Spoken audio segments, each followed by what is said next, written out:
Presiden Iran baru saja secara terbuka menyatakan perang politik terhadap Ali Khamenei dan seluruh sistem kekuasaan yang berkuasa.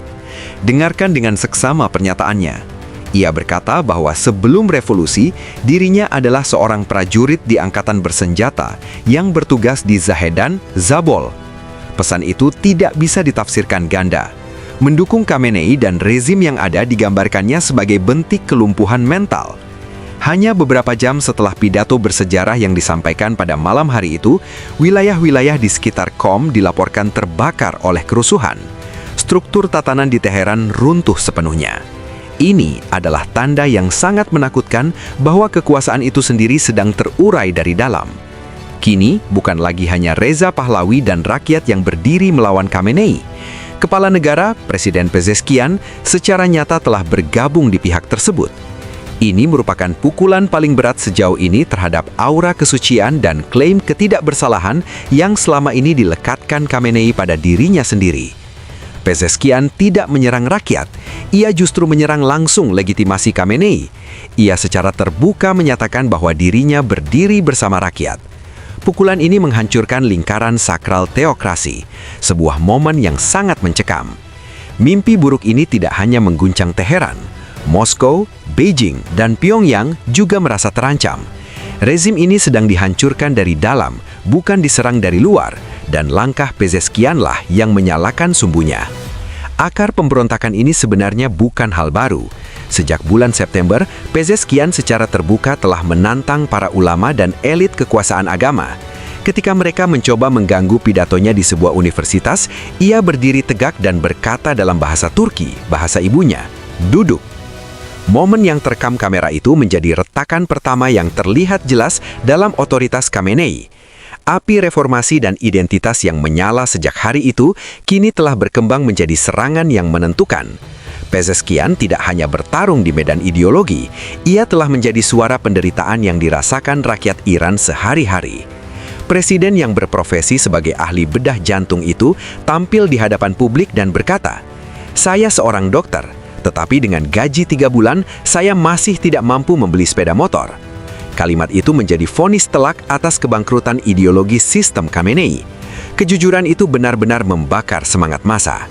Sejak saat itu, Pezeshkian menjadi pemimpin jalanan yang lapar, bukan para ulama. Dampak langsung di lapangan adalah kekacauan total. Khamenei terus bersikeras bahwa Republik Islam tidak akan mundur menghadapi apa yang ia sebut sebagai para penyabot, sambil mengancam akan melakukan penindasan brutal. Republik Islam tidak akan pernah menyerah kepada mereka yang ingin merusak dan menggulingkannya, katanya. Namun kata-kata itu, yang diucapkan oleh seorang pria berusia lebih dari 80 tahun, justru memperlihatkan refleks putus asa dari kekuasaan yang terpojok. Serangan Amerika Serikat yang diarahkan tepat ke jantung Teheran telah menghancurkan ilusi kekuasaan ilahi dan memaksa Ali Khamenei mundur ke posisi defensif. Untuk pertama kalinya, pemimpin tertinggi yang selama ini diagungkan bersembunyi seperti tikus dalam suasana ibu kota yang suram dan menyedihkan, yang perlahan meluncur menuju kehancuran. Ini adalah akhir paling mengerikan yang bisa dibayangkan bagi rezim ulama terakhir di Timur Tengah. Ali Khamenei sedang memasuki sejarah sebagai pelaku kejahatan abadi di kawasan ini.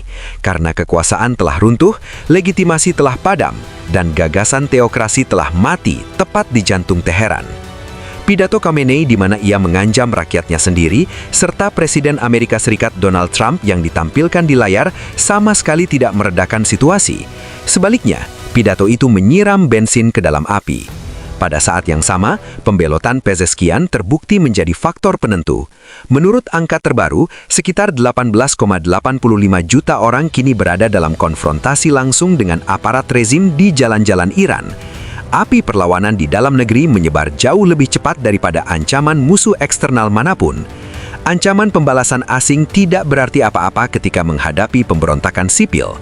Gerakan ini telah melampaui kendali, menyebar ke seluruh 31 provinsi, 180 kota, dan 512 titik panas. Rezim memperlihatkan taringnya ke dunia luar untuk menutupi ketakutan di dalam negeri. Namun ikatannya dengan rakyat telah terputus sepenuhnya. Dampak diplomatik dari keruntuhan ini kini terlihat di London. Di kedutaan besar, yang dulu menjadi simbol kedaulatan, bendera Republik Islam diturunkan dan digantikan dengan bendera singa dan matahari dari era pra-rezim. Ini bukan sekedar protes, ini adalah upaya revolusioner yang terorganisir. Pukulan yang benar-benar mematahkan tulang punggung rezim tidak datang dari Teheran, melainkan dari Tabriz, titik fokus strategis. Kota yang lama dibungkam dan ditekan oleh rezim yang memanfaatkan kartu etnis Turki itu bangkit bersama untuk pertama kalinya pada 9 Januari. Dipengaruhi oleh akar Azeri Pezeskian, warga Azerbaijan dan Tabriz kini berdiri bahu-berbahu dengan rakyat Iran di seluruh negeri. Rezim tiba-tiba menghadapi kekuatan demografis terbesar di negara itu yang diaktifkan oleh presidennya sendiri. Perlu ditegaskan jelas, apa yang terjadi di Tabriz tidak sama dengan apa yang terjadi di Teheran. Tabriz adalah jantung industri, jalur perdagangan utama, dan pusat komunitas etnis terbesar dan terorganisir di negara itu. Dalam pemberontakan-pemberontakan sebelumnya, rezim mengandalkan nasionalisme Persia untuk mengisolasi komunitas Turki. Peristiwa hari ini telah menghancurkan doktrin keamanan itu. Jika Tabriz jatuh, seluruh koridor logistik barat daya akan terputus dan aparat keamanan akan terbelah menjadi dua. Slogan-slogan yang menggema di jalan-jalan Tabriz hari ini pada dasarnya merupakan deklarasi persatuan yang tidak pernah berani dibayangkan oleh Ali Khamenei. Orang-orang Azeri dan Persia kini berdiri berdampingan melawan satu musuh yang sama, yaitu kelas ulama penguasa. Kondisi di lapangan dengan jelas memperlihatkan ketidakberdayaan total aparat keamanan. Teheran sendiri kini sedang terbakar. Meskipun terjadi pemadaman internet hampir menyeluruh, video-video tetap berhasil keluar melalui jaringan Starlink, memperlihatkan Masjid El Rasul di barat laut kota, gedung bea cukai, serta berbagai fasilitas publik lainnya yang dilalap api. Balai Kota Karaj, yang selama ini dianggap sebagai salah satu benteng kekuatan Khamenei, juga dilaporkan telah dibakar. Namun unit-unit pengepungan justru mundur sambil melepaskan tembakan ke arah massa. Ini bukan serangan balasan yang terorganisir, ini adalah pelarian panik. Rekaman dari sekitar zona bea cukai Teheran mengonfirmasi bahwa pasukan Basij telah terpojok, menembakkan peluru secara membabi buta untuk membubarkan kerumunan. Akan tetapi, tembakan panik itu gagal menghentikan gelombang rakyat. Arteri-arteri utama Teheran tetap berada di bawah kendali para demonstran. Pasukan rezim kini begitu kewalahan hingga menggunakan kendaraan polisi sebagai perisai. Gambaran ini tidak bisa disangkal. Mesin keamanan telah macet di bawah tekanan massa yang luar biasa, serta akibat pembelotan politik Pezeskian dari Khamenei. Setelah kehilangan kendali atas jalanan, Khamenei kini tidak hanya menghadapi rakyatnya sendiri, tetapi juga penghuni baru Gedung Putih yang tidak dapat diprediksi, Donald Trump. Peristiwa-peristiwa ini bergerak liar melampaui semua skenario yang bahkan beberapa minggu lalu masih tampak mustahil. Sebagaimana diperingatkan Trump sendiri, jika mereka mulai membunuh orang seperti sebelumnya, kami akan melakukan intervensi dengan sangat keras, tepat di titik yang paling menyakitkan. Pernyataan ini ia tuliskan di Truth Social, sementara gema kematian terdengar di jalan-jalan Teheran dan rezim terus terbakar. Semua ini mengarah pada akhir paling mengerikan yang bisa dibayangkan bagi rezim ulama terakhir di Timur Tengah. Pukulan diarahkan langsung ke jantung Teheran, memaksa Khamenei ke sudut sempit. Di usia lebih dari 80 tahun, reaksi impulsif terakhirnya tak lagi mampu menyembunyikan kebenaran. Kekuasaan telah retak, legitimasi telah mati. Ali Khamenei kini dicatat sejarah sebagai pelaku pelanggaran permanen di Timur Tengah. Iran hari ini menatap kebebasan lebih dekat dari sebelumnya, dan Amerika Serikat menunjukkan kesiapan untuk turun tangan. Khamenei memang telah memecah kebisuannya, tetapi pesan Donald Trump sebelumnya sudah sangat jelas dan tak terbantahkan. Jika satu saja demonstran dibunuh, saya akan menyerang langsung Khamenei. Menanggapi situasi ini, Donald Trump menyampaikan pernyataan publik. Ia mengatakan bahwa sepanjang sejarah, setiap kaisar, setiap Firaun, Nimrod, bahkan Reza Pahlavi, semuanya jatuh saat berada di puncak kekuasaan mereka, dan engkau akan jatuh dengan cara yang sama. Laporan memilukan dari lapangan, ditambah informasi yang dihimpun dari para dokter di Teheran, menunjukkan bahwa sedikitnya 217 demonstran telah tewas hanya di 6 rumah sakit di ibu kota. Rumah sakit kewalahan menampung para korban luka. Angka-angka ini mengungkapkan kebenaran yang mengerikan. Khamenei bersedia membantai rakyatnya sendiri demi mempertahankan kekuasaan, sambil berusaha menutupi pertumpahan darah karena garis merah yang telah ditarik oleh Trump. Namun tidak ada tempat bersembunyi dari Starlink dan pelaporan independen.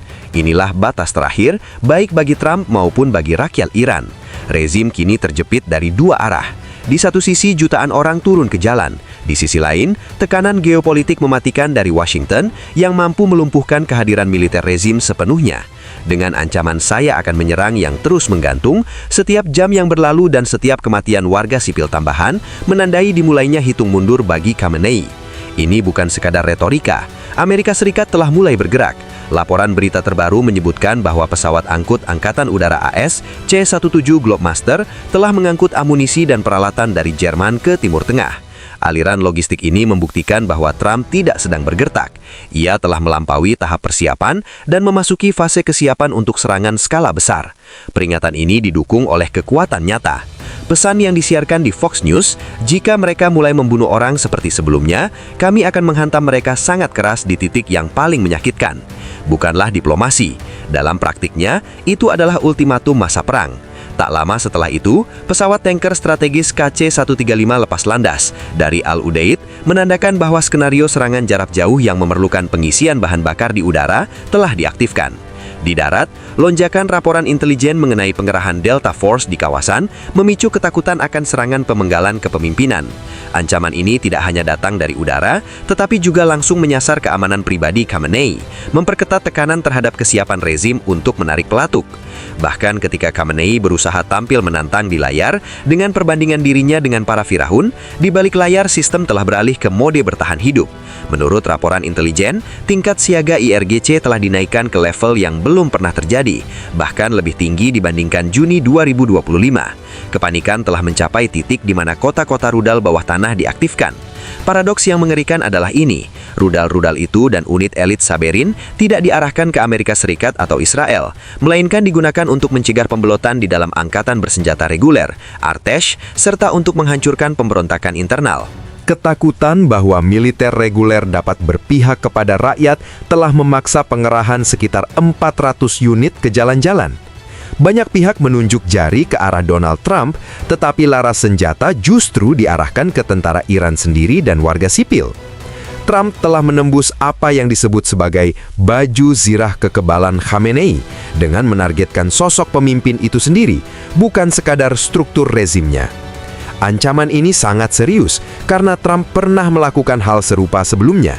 Ia menghabisi Qasem Soleimani. Khamenei memahami bahwa ini bukan peringatan kosong. Bahkan tokoh-tokoh diplomatik kini mulai meninggalkannya, sementara loyalitas para jenderal di dalam negeri bergantung pada seutas benang. Ketika para ulama diam-diam mengemasi koper mereka menuju Moskow, kapal rezim tidak lagi sekadar kemasukan air. Kapal itu sedang tenggelam. Apa yang terjadi kini tidak lagi hanya soal Teheran.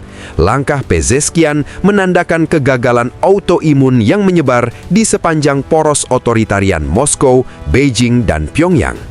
Ini bukan virus dari luar, melainkan sel-sel dari dalam negara itu sendiri, dipimpin oleh para orang dalam yang berbalik melawan otak sistemnya. Putin, Xi Jinping, Modi, dan terutama Kim Jong-un menyaksikan Teheran terbakar dengan rasa ngeri. Mengapa ini penting? Kim Jong-un, seperti Khamenei, adalah pemimpin semi-ilahi yang kekuasaannya bertumpu pada ketakutan dan loyalitas absolut elit. Presiden Pezeskian membuktikan bahwa loyalitas bisa menjadi ilusi. Ketika seseorang di puncak sistem membelot dan berdiri bersama rakyat, hal itu menciptakan contoh berbahaya bagi para jenderal dan elit partai di Pyongyang. Bayangkan seorang jenderal Korea Utara terbangun suatu hari dan berkata kepada Kim Jong-un, "Anda tidak lagi layak memimpin negara ini." Hal itu dulu terasa mustahil, sampai Pezeskian melakukan hal yang persis sama di Teheran. Jika Iran jatuh bukan karena intervensi asing, melainkan karena presidennya sendiri beralih pihak, maka para jenderal di Istana Kim akan menghadapi pertanyaan brutal. Apakah kita mati bersama pemimpin atau mengorbankan pemimpin demi menyelamatkan diri sendiri? Inilah titik lemah utama sistem otoriter. Mereka mungkin memiliki sistem pertahanan udara atau senjata nuklir untuk menghentikan rudal, tetapi mereka tidak memiliki pertahanan terhadap pengkhianatan di meja makan. Ketika seseorang berdiri dan secara terbuka menyatakan bahwa pemimpin tidak lagi layak secara mental, api telah dinyalakan. Bukan hanya untuk kejatuhan Khamenei, tetapi juga runtuhnya mitos ketidaktersentuhan yang menyelimuti semua diktator. Rudal nuklir dapat menghalangi musuh di perbatasan, tetapi tidak dapat menghentikan pemberontakan sunyi di dalam istana. Virus Iran membawa kekuatan psikologis yang cukup besar untuk menembus bahkan tembok isolasi Korea Utara. Bagi Rusia dan Tiongkok, pesannya sama. Para elit membaca Teheran sebagai peringatan tentang masa depan mereka sendiri. Mitos kekuasaan absolut yang dulu diyakini tak tersentuh, kini telah hancur oleh satu frasa sederhana, ketidaklayakan kognitif. Ketika para ulama berbaris menuju penerbangan ke Moskow, Pezeskian dan rakyat Iran sedang mengarahkan sejarah ke jalur baru. Ini bukan sekadar protes, ini adalah revolusi. Asap yang membubung dari istana Khamenei mengirim satu pesan yang sangat jelas kepada Putin, Xi, dan Kim. Musuh terbesar bukan berada di perbatasan Anda. Ia duduk di sebelah Anda, mungkin di meja makan Anda sendiri. Tidak ada tempat yang benar-benar aman. Pengkhianatan telah memasuki rumah. Iran telah jatuh, rezim telah berakhir, dan sebuah era baru yang mengerikan kini terbuka bagi kekuasaan otoriter di seluruh dunia. Jadi apa pendapat Anda tentang situasi ini? Silahkan bagikan pemikiran Anda di kolom komentar. Untuk tetap mendapatkan analisis khusus dari saluran kami, silahkan berlangganan saluran kami dan jangan lupa mengaktifkan notifikasi. Terima kasih telah memilih kami.